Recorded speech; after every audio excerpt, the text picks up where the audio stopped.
Regardez, tu vas voir que non, les coachs n'arrivaient pas à croire ce qui se passait là. Se poser des questions, mais est-ce que c'est un but? Je pense que c'est un hors-jeu. Et il attend, il regarde. Kalulu lui dit, coach, on a marqué, coach. Il n'arrivait pas à croire, il dit, mais oui, c'est un but. Mais je ne comprends pas. Les coachs n'arrivaient pas. Ils ne comprenaient pas. C'est après 5 minutes. Qui pouvait certainement croire que la RDC pouvait jouer la 16e de finale? Après 52 ans. Non, en fait, je vais reprendre mon introduction. Après 52 ans, la RDC avait joué la Coupe du Monde, n'avait gagné aucun match. Et imaginez-vous, aujourd'hui, nous sommes qualifiés à la 16e de finale. Carrément parce qu'il y a un coach qui maîtrise très bien son jeu. Je le sais, je l'ai toujours dit. Il n'y a pas une personne qui maîtrise bien le jeu de la RDC+, qui est même le coach Sébastien. Il n'y en a pas. Et je vous l'ai toujours dit. Et aujourd'hui, on a compris que non, le coach Sébastien comprend et il connaît bien ses joueurs. Bon, je vais d'abord reprendre. Je vais que nous puissions reprendre les choses en main et que nous puissions recommencer à zéro. On a joué contre le Nigeria. Bon, reprenons contre le Sénégal. On a perdu contre le Sénégal. À la maison, on a perdu 3-2. Et puis, nous avons joué contre les Cameroun. Nous avons gagné les Cameroun. La RDC avait gagné les Cameroun. On était tous là en disant peut-être que non, oui, les Cameroun vont nous battre. On a gagné les Cameroun. Et là, les Congolais se disaient, bon, ok, quand même, c'est un exploit, oui, on doit l'acclamer, oui, c'est bon. Et après quelques jours, on gagne les Nigeria. Et là, on était tous, c'est la RDC qui fait ça. Après 52 ans, voilà ceci, voilà cela, voilà. À un moment donné, on doit accepter que nous avons un bon coach. Parce que ça n'arrive pas 2, 3, 4, 5 fois. Je pense que nous voulons peut-être, comment dirais-je, on aura maintenant cette habitude-là de participer peut-être à la mondiale. Parce que la Coupe d'Afrique, c'était rare pour nous. Mais depuis que nous avons un coach comme Sébastien Desabre, on s'est qualifié à chaque fois pour la Coupe d'Afrique. Et le mondial, regardez, nous sommes à la 16e de finale. Qui pourrait croire que la RDC allait jouer la phase finale de la Coupe du Monde? La RDC est qualifiée. Et c'est terminé. La RDC est qualifiée pour les 16e de finale de la Coupe du Monde. Bravo les frères. C'est ce qu'on voulait voir. Bravo les frères. Comme je venais de vous le dire, on a battu les Nigériens. On doit aller jouer contre la Jamaïque. On a fait un match extraordinaire. On joue à l'extérieur, loin de la RDC. On gagne les matchs 1-0.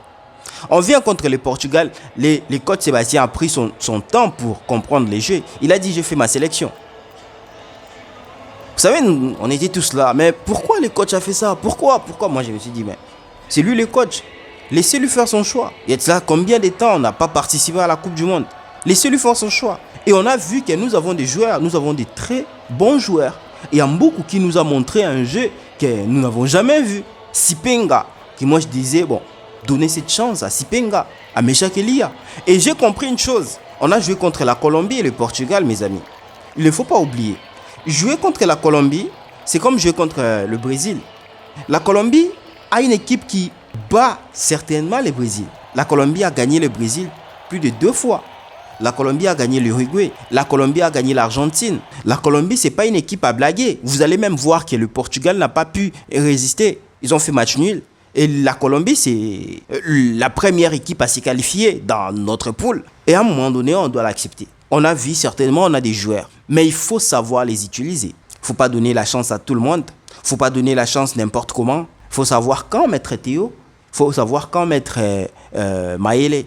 Vous allez me dire, bon non, Maëlé, Bakambu n'arrive pas à jouer. Voilà, Bakambu. Bon là, je pense que je serai d'accord avec vous. Et je serai aussi en désaccord avec vous. Parce que pour moi, l'essentiel c'est de gagner.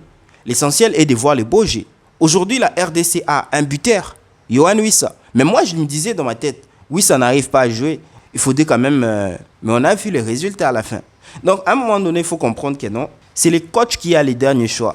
Et quand il fait son choix, il sait que non, j'ai fait 5 ans ou 4 ans avec ces joueurs. Mais chaque Elia, c'est un joueur peut-être que non, on peut ignorer en disant, ah, lui, il vient de la RDC, n'a pas joué dans un centre sportif ou encore académie sportive et tout. On peut lui mettre là. Mais on voit son entrée. il crée quelque chose et puis on marque. Maël, c'est un joueur de l'AS Vita Club. Ce n'est pas un joueur qui a joué dans un centre académique et tout. Mais ce sont des joueurs qui ont carrément fait quelque chose. Et on a vu aujourd'hui, on s'est qualifié. Si nous sommes qualifiés, ce n'est pas Meshak Elia, ce n'est pas Maël, mais c'est la RDC. Et nous voulons tous savoir qu'est-ce qui ne marche pas ou qu'est-ce qui marche. Aujourd'hui avec la France, si je prends un exemple de la France, on peut se dire que non, la France a une équipe que nous connaissons vraiment. Donc, tu peux venir comme ça, même si tu n'es pas un coach, mais tu peux quand même placer des joueurs comme ça et puis ils vont jouer. Pourquoi? Parce nous connaissons des joueurs, certainement. Olise joue à Bayern, Mbappé joue à Real de Madrid, Dembélé Paris Saint-Germain. Ce sont des joueurs que nous connaissons très bien. Tu vas entrer comme ça, tu dis, bon, ok, j'ai joué celui-ci, ici. Mais la RDC, c'est pas comme ça. C'est une sélection, ça a pris du temps. On devait comprendre notre sélection. Comme aujourd'hui, on commence à comprendre la sélection en disant peut-être que non. Comme l'artiste et musicien Will Ranson qui avait dit donner la chance à Sipenga, donner la chance à Meshak Elia, donner cette chance à qui encore beaucoup. Donc, et Maël, Bongonda, Zipenga, Meshak, Mboukou. Bah, joueur, on a fait bête en la première mi-temps. T'as la go, token écoute, blague à la terre. Faut s'attendre que tu gagner match. Match, tu gagner. Thank you very much. Nous aussi, on était d'accord. Mais jouer contre la Colombie, en donnant peut-être la chance à tous ces joueurs, ils allaient nous marquer beaucoup de buts. Et si on encaisse beaucoup de buts, on a moins de chances de se qualifier. On n'a pas encaissé beaucoup de buts. Voilà pourquoi nous sommes qualifiés beaucoup plus facilement. Nous sommes deuxième, je pense. Deuxième à se qualifier parmi les meilleurs troisièmes. Là où il y a des équipes américaines, des équipes africaines, des équipes européennes, des équipes d'Asie et tout. Et carrément, on doit faire quoi? Accepter les résultats et dire que le coach Sébastien maîtrise très bien son jeu. Quant à moi, le classement était là. Moi, je me suis dit, le coach Sébastien a toutes ses armes pour donner la qualification à la RDC. Regardez, tu vas voir que les coachs n'arrivaient pas à croire ce qui se passait là. Se poser des questions, mais est-ce que c'est un but? Je pense que c'est un hors-jeu. Et il attend, il regarde. Kaloulou lui dit, coach, on a marqué, coach. Et il n'arrivait pas à croire. Il dit, mais oui, c'est un but. Mais je ne comprends pas. Les coachs n'arrivaient pas. Ils ne comprenaient pas. C'est après 5 minutes qu'il crie, wow. On était là, on dit, tu vois. Ceci me fait comprendre une chose. La RDC, nous les supporters congolais, nous comprenons maintenant que nous avons une équipe et nous comprenons nos joueurs. Nous savons que nous avons Maël qui peut remplacer Cédric Bakambu. Nous savons que nous avons Théo Bongonda qui peut faire un très bon entrée. Nous savons que nous avons Meshak Elia qui peut aussi chercher quelque chose. Et nous savons que nous avons Sipenga. Pourquoi ne pas dire un bon dribbleur de notre équipe? Nous avons Yohan Wissa qui peut à tout moment surprendre les gardiens. Nous avons des défenseurs qui peuvent certainement faire quelque chose. Et voilà, on a vraiment une sélection. Comme je vous avais dit dans cette vidéo, des équipes européennes ne nous font pas peur. Ouais. Il n'y a pas une équipe qui me fait peur. Moi, je pense que si le Sénégal avait réussi à battre l'Angleterre, nous aussi, on peut battre l'Angleterre. On a une équipe. Il suffit juste de comprendre les jeux d'Angleterre, de prendre le temps. Je sais que je demande. Bon, c'est pas ce que je demanderai au coach parce que c'est déjà après avoir gagné, le coach va prendre le temps parce qu'on va jouer le premier jeu dans 5 jours. Dans 5 jours, je pense. On va jouer contre l'Angleterre. On va jouer l'Angleterre. Donc, on a cette possibilité-là.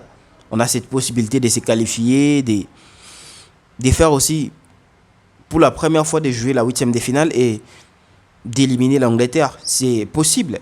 C'est pas impossible. C'est possible. Et avec ces jeux de la RDC, ça ne me surprend pas. Ça ne me surprend pas. Après 52 ans, on joue comme ça. Ah oui, c'est... Vous n'allez pas venir pour me dire que non, voilà, la RDC n'a pas une équipe. Non. Vous n'allez pas venir pour me dire que non, la RDC n'a pas une équipe. Je ne peux pas accepter. Je ne peux pas.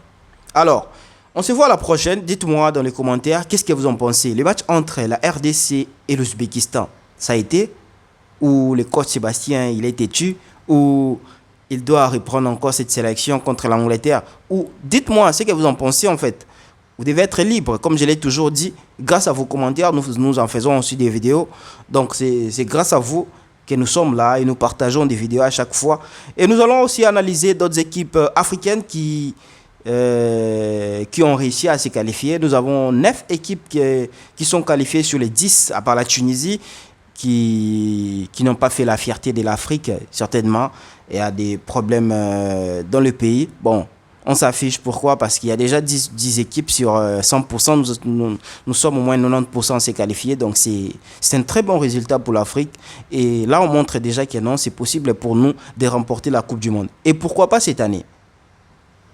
Rassure-toi de t'abonner sur tous les actus, nous décortiquons des actualités africaines et du reste du monde. On se voit à la prochaine. À plus. Je ne regrette pas d'être resté éveillé pour regarder la RDC qui se qualifie pour la première fois de son histoire aux phases finales de la Coupe du Monde. Et ce qui est encore plus beau pour les Congolais, c'est que le match qui les attend, c'est contre l'Angleterre. Et honnêtement, cette équipe anglaise peut perdre contre le Congo quand on voit ce que l'Angleterre a proposé contre le Ghana. Donc clairement, le Congo a vraiment son mot à dire dans cette Coupe du Monde quand on voit la réaction lorsqu'ils ont été menés contre cette équipe de l'Ouzbékistan. Ça a été compliqué dans ce match. On a vu l'arbitrage vraiment douteux à certains moments. Mais en tant que Marocain, je suis tellement fier de la réaction de cette équipe congolaise qui s'est battue jusqu'à la fin et qui à la fin s'impose 3-1 et s'apprête dans quelques jours à affronter l'Angleterre. C'est totalement fou. Beaucoup les avaient enterrés justement à la mi-temps quand ils étaient menés. Non, ils sont revenus et ils ont marqué 3 buts derrière. 3 buts.